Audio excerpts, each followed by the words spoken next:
56 GST counselling की meeting हुई जिसमें बहुत बड़े बड़े चेंजेस किए गए जीएसटी रेट को लेकर। एक अकाउंटेंट के लिए बहुत ही बड़ी मुसीबत यहां पर उन्होंने खड़ी कर दी गई है। वो मुसीबत है जीएसटी आईटीसी को रिवर्स करना। अब सर यहां पर कुछ प्रोडक्ट थे जिन पर 28% का जीएसटी रेट था, उसको रिड्यूस करके 18% कर दिया। कुछ प्रोडक्ट जो कि 12% थे उसको रिड्यूस करके 5% कर दिया, और कुछ प्रोडक्ट ऐसे थे जो कि टैक्सेबल थे लेकिन उसको एग्जेम्प्टेड कर दिया। अब सर यहां पर हमारे माइंड में क्वेश्चन ये आता है कि सर अगर मेरे पास में 22 सितंबर तक अगर कोई भी ऐसा स्टॉक पड़ा हुआ है जिस पर मैंने आईटीसी अवेल की है, आफ्टर 22 सितंबर अगर मैं उस गुड्स की सप्लाई करता हूं और वो गुड्स एग्जेम्प्टेड कैटेगरी में आ गया तो वो आईटीसी का क्या मुझे रिवर्स करना होगा? सर पहले मैंने 18% के हिसाब से या 12% के हिसाब से मैंने गुड्स परचेज किया था। आफ्टर 22 सितंबर से 5% पर जीएसटी रेट हो गया, यानी कि मैं जब भी सप्लाई करूंगा 5% जीएसटी रेट चार्ज करूंगा। तो बीच का जो 7% का जो डिफरेंस है वो क्या मुझे रिफंड मिलेगा? अगर मैंने कोई कैपिटल गुड्स परचेज किया था, कोई फिक्स एसेट मैंने परचेज की थी और उस पर मैंने जीएसटी पे किया था, अब सर उससे मैं कोई एग्जेम्प्टेड गुड्स बनाकर उसको सेल करता हूं, तो क्या कैपिटल गुड्स के ऊपर मैंने जो जीएसटी पे किया था क्या मुझे उसको रिवर्स करना पड़ेगा उस आईटीसी को? ये सब क्वेश्चन हर किसी के माइंड के अंदर है और यह बहुत ही बड़ा प्रॉब्लमेटिक क्वेश्चन है। चलिए समझते हैं आज के इस वीडियो में। अगर आप एक अकाउंटेंट हैं या फिर आप एक टैक्स प्रोफेशनल हैं तो यह वीडियो आपके लिए बहुत यूजफुल होने वाला है, क्योंकि इस वीडियो के अंदर हम डिटेल में समझेंगे कि आपको आईटीसी कब रिवर्स करना है, कब आपको रिफंड मिलेगा या फिर नहीं मिलेगा। सबसे पहले हम सिनेरियो को समझते हैं। सर जीएसटी की मीटिंग हुई सर यहां पर 3 सितंबर को। अब यहां पर सर उन्होंने बोला कि जो भी रेट चेंजेस है वो है सर आपके 22 सितंबर। अब मेरे पास में कोई भी प्रोडक्ट है, जैसे फॉर एग्जांपल कोई एक प्रोडक्ट है जिस पर मेरा 10,000 यूनिट्स एज ए स्टॉक मैंने परचेज किया था। कब किया था सर? 22 सितंबर। अब जीएसटी डिपार्टमेंट ये बोलता है कि सर अगर आप 21 सितंबर 2025 रात को 11:59 के पहले अगर आप कोई भी इसमें से प्रोडक्ट आप सेल कर लोगे तो उस पर जितना भी आपने आईटीसी लिया था उस आईटीसी को आपको रिवर्स करने की जरूरत नहीं पड़ेगी। लेकिन अगर आपने 22 सितंबर 2025 के बाद में अगर आपने वो गुड सप्लाई किया जो पहले टैक्सेबल था, यानी कि 10,000 गुड्स मेरे पास में सर बचा हुआ कोई भी प्रोडक्ट है जिस पर पहले 5% का या फिर 18% का जीएसटी रेट था, जो मैंने जीएसटी पे किया था उसका आईटीसी मैंने ले लिया। अब वो गुड्स आफ्टर 22 सितंबर क्या हो गया सर? एग्जेम्प्टेड हो गया। जब कोई गुड्स एग्जेम्प्टेड हो जाता है इसका मतलब जब भी हम सप्लाई करते हैं हम जीएसटी चार्ज नहीं करते, लेकिन उस गुड्स पर जो भी हमने जीएसटी पे किया था उसका आईटीसी हमने ले रखा है। तो अब क्या कहते हैं सर ये कि आफ्टर 22 सितंबर, अभी तक 21 सितंबर तक अगर आप गुड्स की सप्लाई करोगे तो आपको आईटीसी रिवर्स नहीं करनी है, लेकिन आफ्टर 22 सितंबर अगर आप उस गुड्स को सेल करोगे जो गुड्स एग्जेम्प्टेड कैटेगरी में आ चुका है तो उस आईटीसी को आपको क्या करना होगा सर? रिवर्स करना होगा। सर ये मैं नहीं कहता, ये कहता है सर जीएसटी डिपार्टमेंट, जिसका उन्होंने एफएक्यू आया। यहां पर उन्होंने 9 नंबर पॉइंट में उन्होंने बताया, क्या बताया sir? My outward supply is exempt under new tax rate schedule, यानी कि 22 सितंबर के बाद में मैं जो भी गुड्स की सप्लाई करता हूं वो एग्जेम्प्टेड कैटेगरी में आ रही है, but I already have ITC on GST paid in my ledger. अगर आपके इलेक्ट्रॉनिक क्रेडिट लेजर के अंदर उसका अमाउंट पड़ा हुआ है, will I need to reverse ITC, क्या मुझे इस आईटीसी को रिवर्स करना होगा? यहां पर ये बताते हैं कि the ITC can be utilize to discharge outward liability for supply of goods और सर्विस और बोथ मेड टिल 21 सितंबर 2025, यानी कि सर 21 सितंबर तक तो ये गुड्स अभी भी टैक्सेबल कैटेगरी में है। तो टैक्सेबल कैटेगरी में आपने परचेज किया था, टैक्सेबल कैटेगरी में आप उसको सेल्स कर रहे हो, तो वहां पर तो आपको आईटीसी रिवर्स करने का सवाल ही पैदा नहीं होता। लेकिन बात आती है आफ्टर 22 सितंबर, तो 22 सितंबर के बाद में ये गुड्स एग्जेम्प्टेड हो जाता है। तब ये बताते हैं कि सर फॉर सप्लाईज मेड और after 22 September when the rate change is affected, ITC will have to be reversed as per provision of CGST Act 2017. CGST act 2017 के एक्ट के हिसाब से अगर आप कोई भी गुड्स, टैक्सेबल गुड्स आपने परचेज किया था, वो गुड्स अगर एग्जेम्प्टेड हो गया और जितना भी आईटीसी आपके पास में पड़ा है या फिर जितना गुड्स आपके पास में पड़ा है, वो गुड्स अगर आप आफ्टर 22 सितंबर अगर आप सेल करोगे तो उसका जो आईटीसी है वो आईटीसी आपको रिवर्स करना होगा। चलिए मैं आपको एग्जांपल के साथ में क्लियर कर देता हूं कि कितना आईटीसी सर आपको रिवर्स करना होगा। चलिए सबसे पहले बात करते हैं कि फॉर एग्जांपल मेरे पास में सर 10,000 गुड्स थे। कितने गुड्स थे सर? 10,000 गुड्स थे।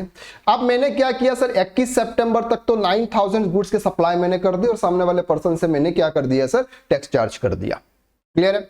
लेकिन 1,000 रुपीज सर जब गुड्स था, 1,000 रुपीज का जो गुड्स है यानी कि कोई स्टॉक आइटम से, ये मेरे पास में रात को 21 सितंबर तक पड़ा रह गया।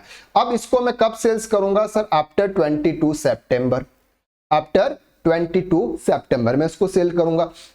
तो आपको ये पता लगाना है कि सर 1,000 गुड्स के ऊपर आपका कितना रेट बनता है। इस प्रोडक्ट का रेट कितना? इस प्रोडक्ट का रेट है फॉर एग्जांपल 10 रुपीज, तो 1000 मल्टीप्लाई बाय 10 तो कितना होता है सर? 10,000। अब 10,000 पर आपने कितना परसेंट पे किया था? फॉर एग्जांपल 18, तो यहां पर आपका सर 1800 रुपए का जीएसटी था। ये जो 1800 रुपए का जीएसटी है ये आपको आफ्टर 22 सितंबर आपको रिवर्स करना होगा। कहां पे? इलेक्ट्रॉनिक क्रेडिट लेजर्स को आपको डेबिट कर देना है, मतलब वो आपको डेबिट करके उसको आपको रिड्यूस कर लेना है, यानी कि उसको रिवर्स करना है।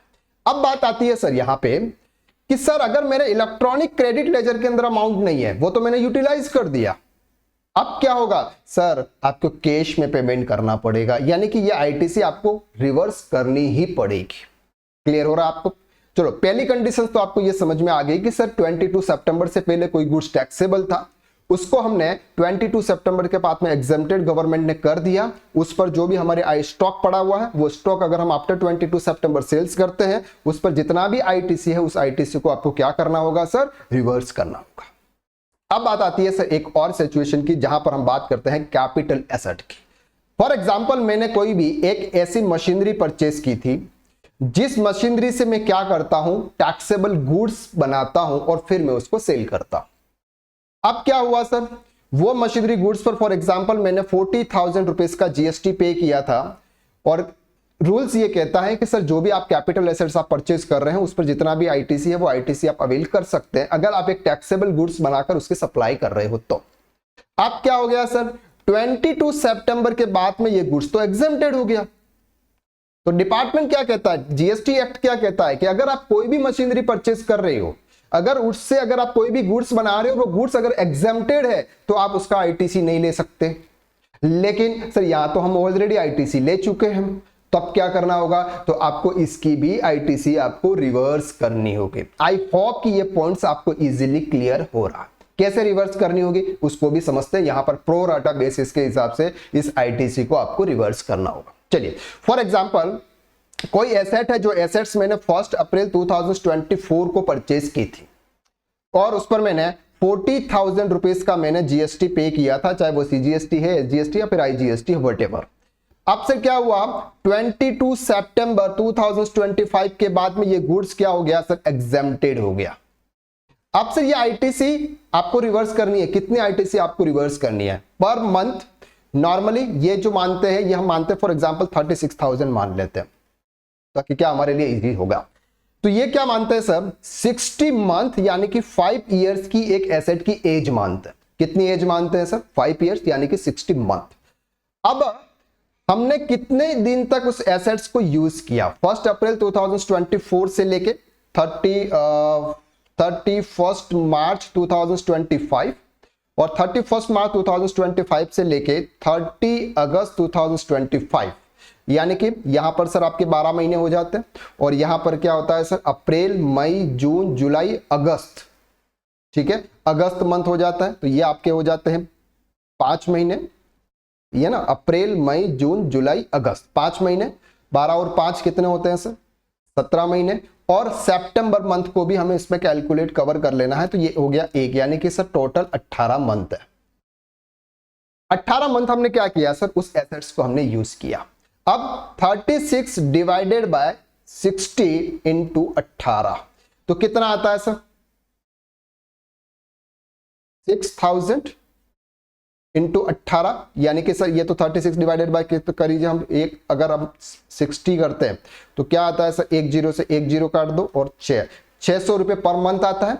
600 मल्टीप्लाई बाय 18, जो भी आपका अमाउंट आता है वो अमाउंट आप माइनस करिएगा 40,000 रुपीज में, और 40,000 रुपीज में ये अमाउंट माइनस करने के बाद जो अमाउंट आता है वो अमाउंट आपको क्या करना होगा सर, रिवर्स करना होगा। क्यों? क्योंकि हमारे पास में अभी भी एसेट इतने साल तक रहेगी, जो जीएसटी डिपार्टमेंट के रूल्स के हिसाब से वो एसेट्स हमारे पास में रहेगी, और उस एसेट से हम गुड्स बनाएंगे, वो गुड्स एग्जेम्प्टेड कैटेगरी में है, इसलिए क्या होगा सर, उस आईटीसी को आपको रिवर्स करना होगा। चलिए एक और सिचुएशन यहां पर समझते हैं सर, वो भी सबके लिए बहुत ही बड़ा प्रॉब्लम यहां पर क्रिएट कर रहा है। वो क्या क्रिएट कर रहा है सर, जब मैंने गुड्स परचेज किया था बिफोर 22 सितंबर, तब मैंने परचेज किया था 12% के हिसाब से। आफ्टर 22 सितंबर सर ये हो गया सर 5% के हिसाब से, यानी कि मैंने तो 12% पे किया जीएसटी मतलब परचेज करते समय मेरा जो इनपुट है वो 12% है, मेरा तो 12% के हिसाब से मैंने अमाउंट पे किया। अब मैं पार्टी से कितना कलेक्ट करूंगा सर, 5%। तो यहां पर बीच में मेरा 7% का लॉस है। क्या इस लॉस को मैं एक्सपेंसेस यानी कि परचेज के साथ में कॉस्ट में ऐड कर दूं, या फिर सर मुझे उसका रिफंड मिलेगा? तो गवर्नमेंट ने बोला कि सर आपको रिफंड तो यहां पे नहीं मिलेगा, रिफंड तो आपको नहीं मिलेगा, लेकिन आप जो कुछ भी गुड्स आप सप्लाई करोगे उस गुड्स पर उसका आईटीसी आप जरूर ले सकते हो, उस पर आप आईटीसी आप जरूर ले सकते हो, लेकिन उसका रिफंड आपको यहां पर नहीं मिलेगा। क्यों? क्योंकि सर ये इन्वर्टेड ड्यूटी स्ट्रक्चर की कैटेगरी में नहीं आता। इन्वर्टेड ड्यूटी स्ट्रक्चर की जो कैटेगरी होती है वो मैन्युफैक्चरिंग बिजनेस के अंदर होती है, लेकिन यहां पर तो गवर्नमेंट ने रेट चेंज किया है, तो यहां पर इन्वर्टेड ड्यूटी स्ट्रक्चर यूज में नहीं आएगा, और 12% से 5%, 28% से 18% में हो गया, और आपके पास में कोई हायर रेट के हिसाब से गुड्स जो आपने परचेज किया था वो आपके अगर स्टॉक में पड़ा है, आफ्टर 22 सितंबर अगर आप उसको सेल करोगे तो आपको क्या करना होगा, न तो आपको आईटीसी रिवर्स करनी है और न ही आपको उसका रिफंड मिलेगा। यहां पर आपको आईटीसी रिवर्स करने की जरूरत नहीं है। क्यों नहीं है सर? ये पहले भी टैक्सेबल था और अभी भी टैक्सेबल है, पहले भी टैक्सेबल था और अभी भी टैक्सेबल है, सिर्फ रेट रिड्यूस किया। तो आपको आईटीसी कहां पे रिवर्स करनी है, जब कोई गुड्स एग्जेम्प्टेड कैटेगरी में गया। आई होप कि ये पॉइंट्स आपको इजीली क्लियर हो चुके हैं। तो यहां पर आपको 3 बातें ध्यान रखनी है। सबसे पहले आपको यह समझना है कि सर गुड्स का रेट कम हुआ है या फिर गुड्स एग्जेम्प्टेड कैटेगरी में गया। जहां पर गुड्स एग्जेम्प्टेड कैटेगरी में गया है वहां पर आपको आईटीसी रिवर्स का फॉर्मूला अप्लाई करना है। और अगर आपने कोई ऐसा मशीनरी परचेज किया हुआ जहां पे गुड्स आपका एग्जेम्प्टेड गुड्स आप बना के सेल करोगे तो उस कैपिटल एसेट्स का भी आईटीसी रिवर्स करना है। क्लियर आपको? तो आज का वीडियो बहुत ही इंफॉर्मेटिव वीडियो था। आई होप कि इस वीडियो के माध्यम से आपके जितने भी डाउट्स थे आईटीसी रिवर्स के रिगार्डिंग वो डाउट्स आपके सॉल्व हो चुके हैं। अगर ये वीडियो आपको अच्छा लगा तो वीडियो को आप लाइक जरूर कीजिएगा। चैनल पर नए हैं सब्सक्राइब कर दीजिए सर, क्योंकि हम इतनी मेहनत करते हैं आपके पीछे, कंटेंट हम आपको फाइंड करके लेके आप तक आपको सुपुर्द करते हैं। तो यह वीडियो आपके लिए था। अगर इस वीडियो से अगर आपको कुछ भी सीखने को मिला है तो प्लीज लाइक और कमेंट करके आपको बताइए कि हमारे वीडियो आपको कैसे लग रहे हैं। तो आज के लिए बस इतना। नेक्स्ट वीडियो में हम फिर मुलाकात करते हैं। तब तक के लिए हंसते रहिए, मुस्कुराते रहिए और KSR एकेडमी कॉमर्स इंस्टीट्यूट का यूट्यूब चैनल देखते रहिए। So thank you so much.